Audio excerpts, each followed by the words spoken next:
Now, let us continue with the research chairs session. We have been collaborating in research and education in all fields: life sciences, natural sciences, engineering, humanities, and social sciences.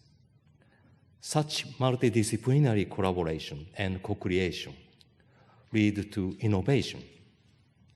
This drives symbiosis between humankind and the creatures on the planet, nature, and ultimately, life. This is an illustration of the concept of collaboration centered on the value of life. Placing life as a core value of our collaboration, we promote joint projects and initiatives based on our three thematic areas: health, well-being, and sustainability. This is achieved by promoting, nurturing, and connecting life through science and technology, along with the wisdom of humanities and social sciences. These areas are connected to the theme of World Expo 2025, Designing Future Society for Our Lives. Let me share an image that maps our ongoing joint projects among partner institutions onto these thematic areas. The SDGs that correspond to these projects are also displayed. Now, the research chairs for each area will give a more detailed explanation of our research collaborations. Allow me to introduce each of the research chairs. Professor Iso from the Graduate School of Medicine is the chair for the area of health.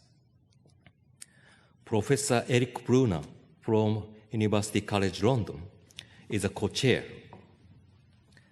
Professor SHIMOJO from the Cybermedia Center is a chair for the area of well-being.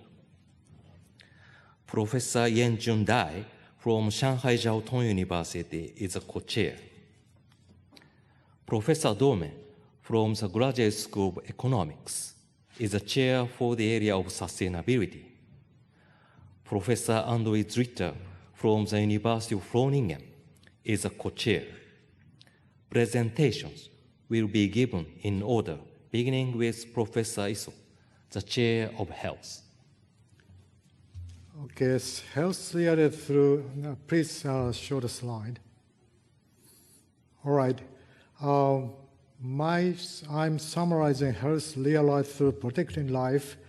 We are conducting a totally 23 projects, including 16 primarily for health, 2 for health and well-being, and 5 health, well-being, and sustainability, covering all of 70 SDGs. Next slide, please. To looking into each project, and please see the left-hand side, protecting natural environment, other areas, and in this, please look at the center of the center of the slide. Science, technology, ethics, humanity, social science is a role of axial for wheel. And we connecting each other in the clockwise way or anti-clockwise directions, covering each other's project. And then back into the left-hand side, protecting natural environment, clean energy, fish farming, and dengue virus and myopathy and aging. And for technology, nanodiagnosis, targeted alpha therapy, biomaterials, residual stress measurement, new elastocaloric materials, advanced materials, manufacturing, ship maneuvering motion, And for healthy human life, human brain neurodevelopment and prevention, treatment, and care for dementia. And going into the bottom, protecting population across generation, we have prevention and care for dementia and social determinant health. And right-hand side, protecting individuals through sympathy, digital health for older people in rural area, again, social care for dementia, social determinant health. Next slide, please. And let me introduce one of the examples of active collaboration between Osaka University and UCL. A topic is dementia research. We have 3 domains. On the left-hand side, epidemiology, population health, conducting large-scale cohort studies in order to investigate trend or prediction of dementia between UK and Japan. And middle one, in clinical science and robotics, using new technology, Android robot and sleep monitoring devices to improve the quality of life for dementia patients. Right-hand side, a care for social structure, research quality of care, and to develop age-friendly social environment and transportation system. As you can see, each project, we have many faculty and research involved from UCL members and OU members, as shown in this slide. And last year, unfortunately, COVID-19 pandemic, we continued to online meeting to discuss our seminar, lecture on research and grant application. But again, we hope to restart active exchange of these faculty and researchers developing our project further. In more detail, epidemiological section, Professor Brunner will present them later. Thank you very much. And next presenter, Professor SHIMOJO, please. Thank you, Professor Iso. I'm going to talk about the well-being area. Please show the slide. Yeah, that is a left bottom pink circle. We think that well-being for humanity is realized through nurturing life. Life means a very diverse meaning in this context, and in this summit we agreed on. Next slide, please. So we categorize those diverse research into 3 areas or 3 scales. That is the well-being realized through the nurturing individuals and life and community. Along those categories, we will show some ongoing research example conducted among our partners. Starting from the smaller scale located on the top left in nurturing people with sympathy.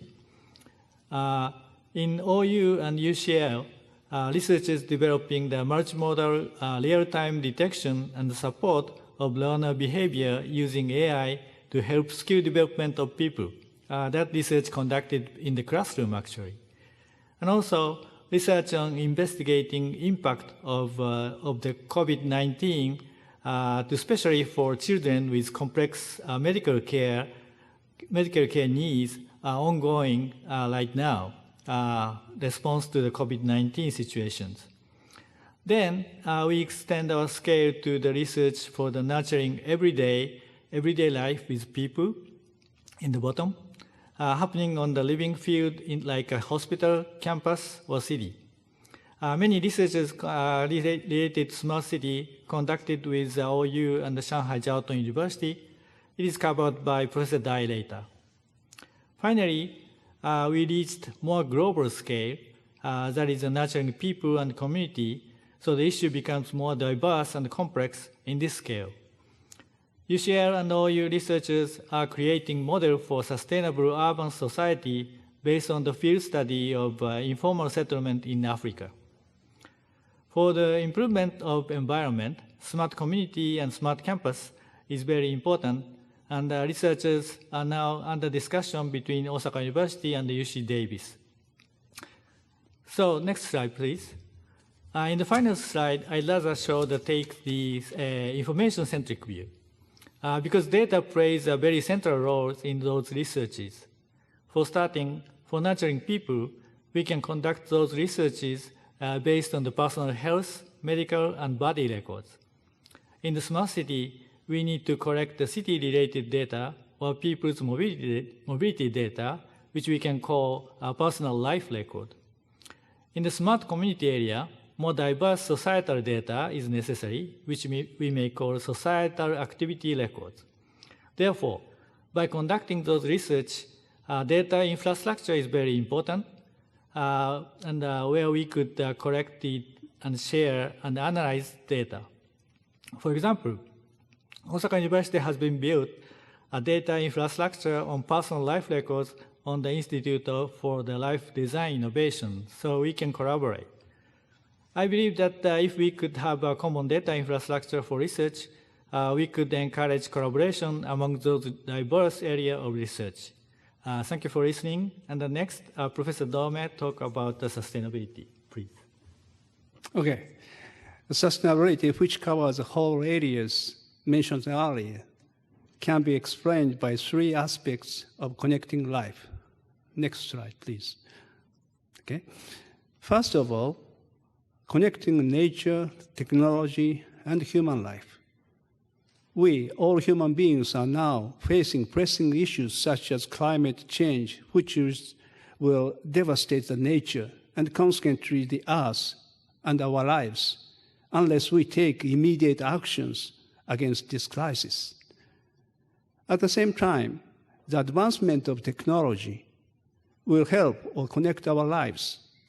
Two research projects, plant bioengineering for global health and biomedical engineering for medical materials, are outstanding examples in this respect.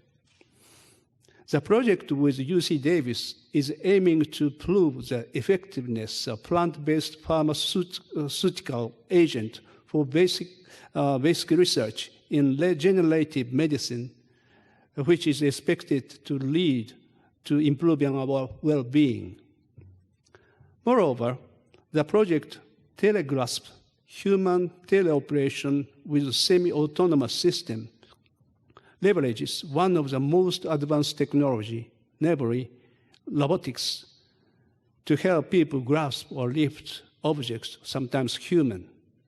Such technology is expected to contribute to disaster scenarios and planetary exploitation.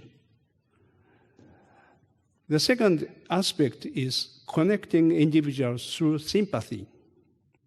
We are all living in a community, whichever country, village, or urban we are in. Small villages are now facing a decrease of populations, while urban areas tackle inclusions among diverse populations with different background, socially, culturally, and economically. The project Urban Resilience and Effectiveness is a University of British Columbia-led global network of universities on complex issues at the nexus of natural, built, and human environments. We are among them jointly delivering practice-based educational programs. Another project, Intellectual Understanding of Pain and Suffering with Images and Movement for Medical Education, just held a workshop this March and April. Their discussion included how alternative forms of knowledge improve sensitivity to the experience of another and create safe spaces within which to reconstruct a new conception of health and illness. Finally, connecting one generation to other generations. The technology we looked at earlier supports solutions against aging, improvement of well-being, and protecting the environment. Moreover, through education, we can deliver what was accumulated over a few, sometimes 100 years, to those who receive that knowledge. This is a series of actions to connect one generation to other generations over the years, which never ends. In recent years, through the advancement of technology, reflecting effectiveness and widening of participation in education can also be achieved even between different education systems beyond the national borders. This is represented by two projects, namely Telelife Technology Seminars via Virtual Reality and Japanese Language and Culture. For the latter, we have been collaborating with Mahidol University, who kindly host our joint campus by holding a series of symposia for intellectual exchange and by developing Japanese language e-learning materials for Thai STEM students. I believe that synthesis of these approaches in connecting life will lead us to realize sustainability of human beings and the planet. That is my presentation. Next speaker is Professor Brunner. Please.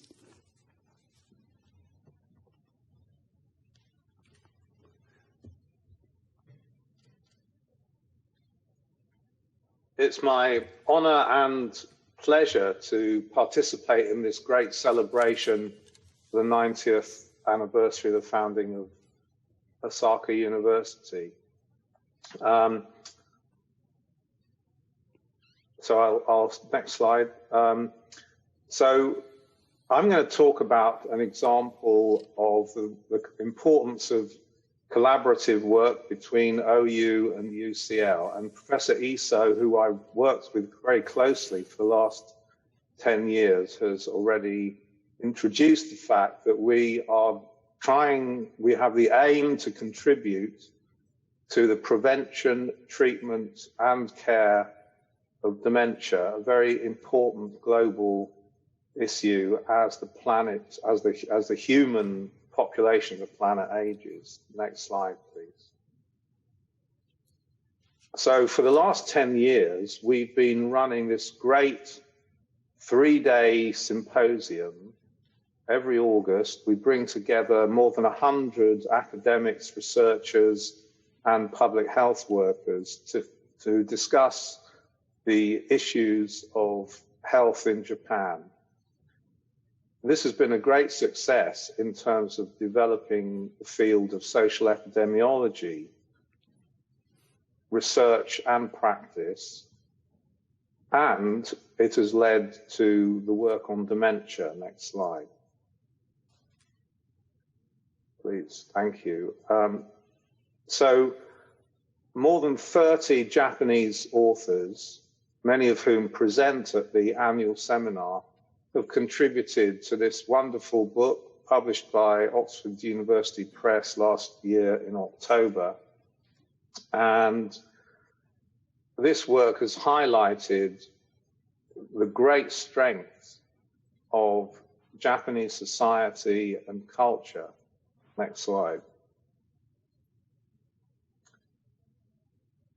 To put this collaboration in context and to give an example of how important it is to look internationally, and within that to learn by comparing data in different countries, we can look at one of the key headline statistics of COVID-19. So here we can see on the y-axis the COVID-19 deaths per million up to March of this year. And what's very clear is that the West has a lot to learn from East Asia. And we can see on this log scale that until very recently, the cumulative total of deaths in Japan was about 80 per million, whereas in leading Western countries, the public health practice has led to a situation where almost 2,000 deaths per million have been observed. This really does contrast very strongly. Next slide. And we can see that these comparisons are also valuable in respect of mortality from all causes.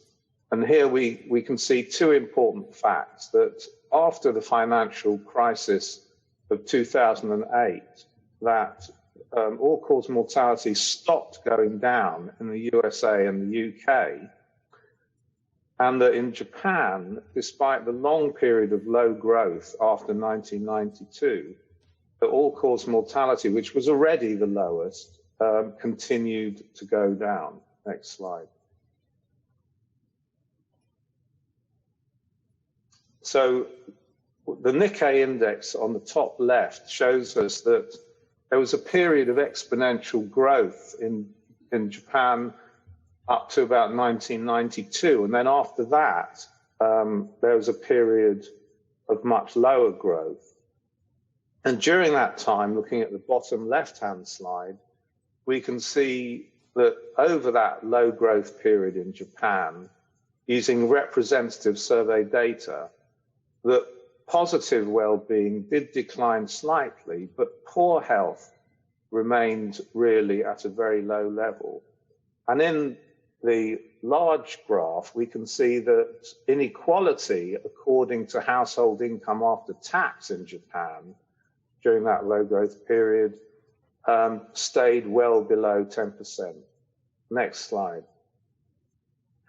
Finally, coming to dementia, I wanted to demonstrate the importance of good science. On the right-hand side, it looks as if body mass index as a risk factor is a preventive factor for dementia, whereas if we look 28 years earlier in midlife, we can see that it's overweight, which is the risk factor rather than low weight. Thank you very much. That's my last slide, and I now pass you over to Professor Dai.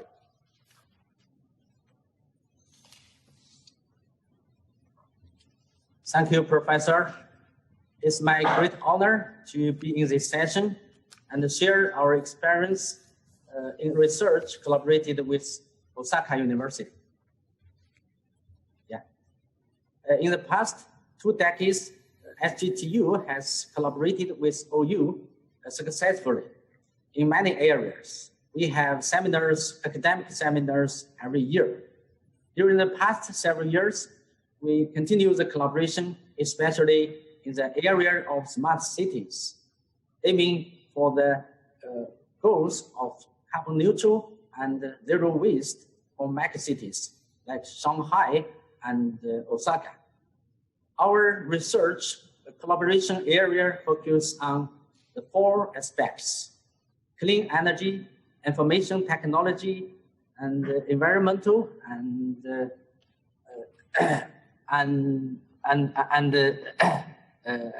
energy areas. Next, please. The first area is clean energy. In other words, is sustainable energy technologies. The first topic is building integrated solar energy. We aiming to the use of solar energy to supply the heat and the cooling, as well as electricity for the buildings in mega cities. And this will be helpful for the target of net zero energy building, and also will help to reduce the emission of CO2. This is the most important area for sustainable energy structure in the urban environment. The other aspect is research on waste to energy. And we hope to pave the way for zero waste strategy in the mega cities, especially to use the solid waste to energy like syngas, biogas, and in future, converting it into green gas to minimize the emission of CO2 as a whole. Meanwhile, we also aiming to the impact of environment as well, integrated with the information technology to help the aspect of well-being for mega cities. Next slide, please. The other important collaboration area is the biomaterials, especially for the disabled people. We fabricated the handmade arms, handmade legs, and other man-made tissues. In this case, the people, especially the disabled people, can recover from maybe the problems and help themselves in their life themselves. A lot of collaboration has been and achievements has been realized during the past years, and this work also will be part of the future exhibition contents for World Expo. And in 2010 World Expo Shanghai, we have successfully demonstrated the better life, better city, and we also aiming for the 2025 World Expo and hope to continue the successful collaboration between OU and SGTO in the field of both energy, environment, and also the maybe well-being issues, including health and environment. Next, please.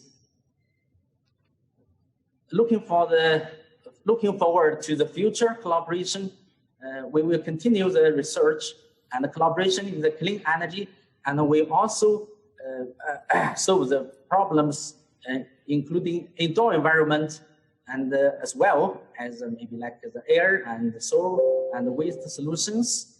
And we also hope the successful collaboration with Professor SHIMOJO in the field of smart cities, and we will have more fruitful results. So that's all my presentation. Thank you. Next, please invite Professor Zwitter.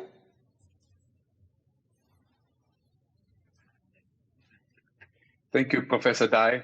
It is a great honor and a pleasure to be here today to speak on behalf of Groningen University and lay out what might be a potential vision for future collaboration. Next slide, please. The SDGs are a complex set of problems. They represent 17 domains where enhancing the value of life has been a challenge for the current generation and where we need to work together. For example, climate change covers topics such as economic incentives, societal change, climate science, and so forth. Aging and well-being, another topic that we are working on together, deals with questions such as healthcare and medical science, but just as much with urban planning, public policy, and digitalization. Also, urban resilience asks for a multidisciplinary approach about disaster risk reduction and prediction and planning. Next slide, please. The SDGs as a set of complex problems hence requires complex solutions. Complex phenomena require interdisciplinary approaches. And as has been already laid out by my co-chairs, there are problems that only partnerships like ours can tackle. For example, as Vice Secretary General of the 2025 exposition, Mr. Mori already highlighted, personal attacks on the internet require novel solutions that are not covered by the SDGs. So, for example, Professor Dome is working on remote sympathetic systems of how we create empathy in cyberspace. And this is a domain where we also would like to contribute to. Furthermore, complex learning environments, as we have experienced with COVID-19, require new ways of how we can communicate solutions on networks and offline on campuses. Also, urban resilience requires a growing understanding of how the complexity of megacities and densely populated regions create new challenges for us. Next slide, please. In essence, complex solutions require a network of complex collaborators. And I have used the slide of Osaka University to highlight where I see potential in collaboration. The University of Groningen has recently introduced its new strategic plan that hosts 4 new schools. The School of Digital Society connects very well with the project Artificial Intelligence for Collaborative Problem Solving of Osaka University and UCL. Our existent school the Aletta Jakob School of Public Health, connects also very well with projects such as plant bioengineering for global health. Our newly designed School for Governance and Sustainable Society ties very nicely to projects such as the Collaborative for Urban Resilience and Effectiveness. And finally, last but not least, our School of Climate Change and Energy Transition ties to projects with sustainable urban design, decentralized data platforms and smart cities, but also projects on clean energy and climate change. Next slide, please. In conclusion, the SDGs represent a set of complex problems. Complex problems require interdisciplinary and transdisciplinary solutions that tie in our global knowledge partners and that also tie to society. And complex solutions, in order to be implemented, require a complex solutions network. I believe that the efforts of Osaka University and its 90th anniversary endeavors present a wonderful opportunity to create such a complex solutions networks where we as partner institutions can chime in to work together on solutions that make the world a better place. I thank you very much for your attention, and I give the microphone back to Professor Dome. Oh, thank you very much. Professor Brunner, Professor Dai, and Professor Zwitter, as well as Professor Iso and SHIMOJO, thank you very much for wonderful and important presentation. I make a summary comment. I believe that the Complex Solutions Network, CSN, proposed by Professor Zwitter now, is an excellent and final answer to the question of why international collaboration is necessary to solve societal issues. Not only is the CSN effective in solving societal issues, but it is also useful in transforming the content of research and education at CSN's member universities, and in changing the attitudes and the behaviors of researchers, educators, staff, and students.